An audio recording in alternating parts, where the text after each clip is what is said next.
our stewardship reflection by Sashay Camacho Tittle.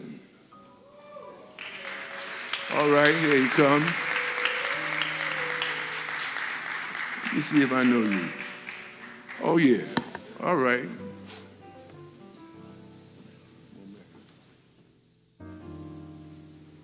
Morning, Grace. Okay. I would like to thank my pastor, Dr. W. Franklin Richardson, and his wife, Mrs. Inez Richardson, for their faithful leadership almost 50 years at Grace. So this morning, I have been tasked with the impossible to express what God has done for me and what I've done for God in about 2 minutes.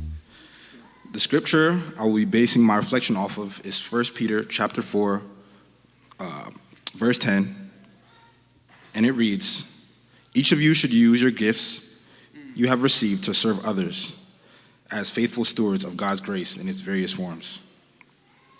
You see, when Patrice first asked me to do this reflection on Tuesday this week, I turned it down. You see, while I've been unofficial member of Grace for as long as I can remember, I've been an official member since May of last year. Still, I'm not a member of the choir. I don't have a leadership position in any ministry, and I was for what pastor would call mostly pew folk. However, since being baptized in May, I would speak to my friends about how great God has been to me, and I began speaking out against certain things that we would do. While many of my friends were not where I was in my faith journey, they would still hear me out. One of these friends, who I had not spoken to in months, reached out just hours after I turned down Patrice's offer. This was no coincidence. He began telling me of how he had an encounter with the Lord and how he realized that there were certain things that he told me that he was wrong for, and he apologized. He told me how he felt the need to come talk to me because he knew that I would understand. He let me know how my speaking of my experience with God impacted him, and I could tell by the way he was speaking he had been changed. After telling him how happy I was that he encountered the Lord, I let him know that I had been asked to give a reflection and turn it down, and he immediately told me, "I think you should do it. There's some people in the audience that need to hear exactly what you have to say." The next day, I reached back out to Patrice and asked if they still needed me, and they did. My speaking out of how the Lord impacted me was just one of the various ways I've been a steward. Although I mostly have been pew folk, I've still made sure to participate in other ways. I had the chance to play a role in the hearing, a play the drama ministry put on during Good Friday. Thank you to Artie and the rest of the crew and staff for being so welcoming during that process. I've also done the opening prayer, which is probably how you remember me. And I volunteered not once, but twice for Tech Day with the seniors.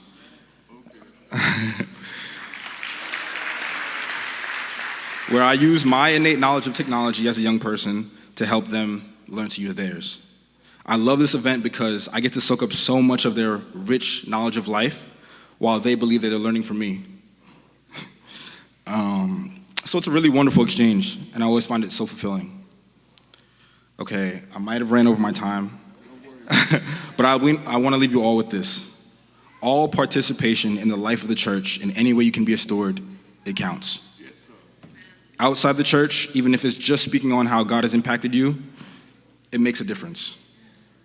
And I want to thank my Grace family for the extensive opportunities there are to give back just a portion of what God has given to us. And I want to encourage you all to continue to be stewards inside and outside the life of the church. Thank you.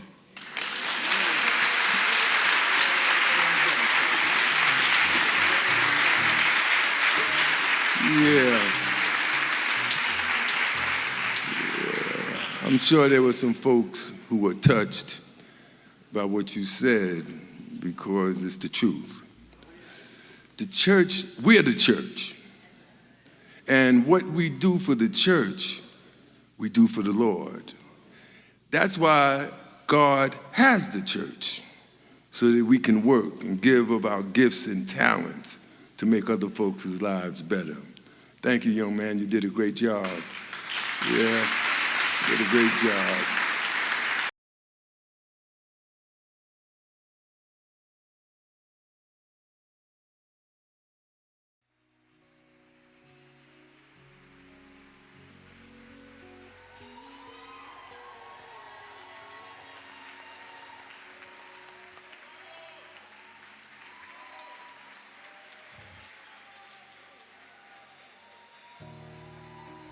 Oh my, was that you? That was amazing. That was amazing. That is going down in history. Oh, Zeshe, I was touched. That was amazing. That was truly amazing. That is, I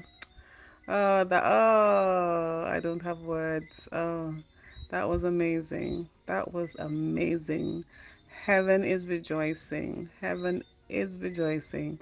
God must be looking down and saying, "Oh, son, I'm so proud of you. I am so proud of you." And guess what? It's only the beginning. This is only the beginning. God has so much in store for you. God is saying, "I have so much in store for you, my son. I have so much more in store for you. Just stick with me. Just stick with me, and you will see. You will see. You will see the amazing things that I have in store for you on this earth. Your life is about to be transformed. Your life is going to be so amazing. Just watch. You'll see.